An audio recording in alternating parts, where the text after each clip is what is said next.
This is one of my favorite watercolor techniques, splattering with watercolor. However, when I want to splatter the whole page, I always end up with splatter everywhere. Sometimes the splatters can be very small and almost invisible. I finally created a watercolor tool which is great for solving this problem. This is originally a food carton, and the box comes with a cardboard divider, which was used for separating the contents into two halves. This food is a staple for me, so I have quite a few of these boxes. I used one of them as a brush holder, as you can see here. Personally disassembled the whole box.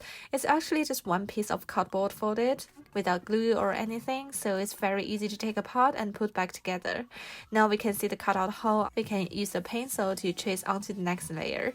Then we can do it again until all the surfaces have the trace on. Then we can use a circle cutter to cut along the circular line on each layer. After cutting, we can reassemble the box. In this way, there will be a hole in the box, leaving a suitable amount of room for the brush to move around.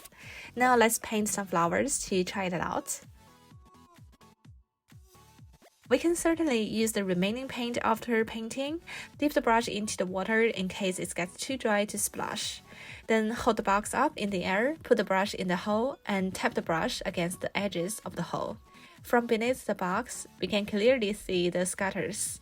We are able to move the box and brush around, so it's just as flexible as if we did it in the open air. If we flip the box over, we can see that most paint splatters are contained within the box instead of making a mess around the room. Another use of the box is use it as a container to collect small pieces of paper. As I have one more divider, I'm going to give the brush holder a makeover.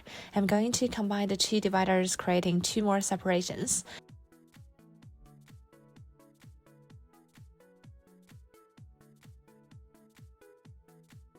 I'll put some decorative props in as well to make it aesthetically pleasing as well as being tidy and within reach. Thank you guys so much for watching. If you like my idea and the video, please give me a thumbs up, subscribe to my channel. I hope to see you guys next time. Bye!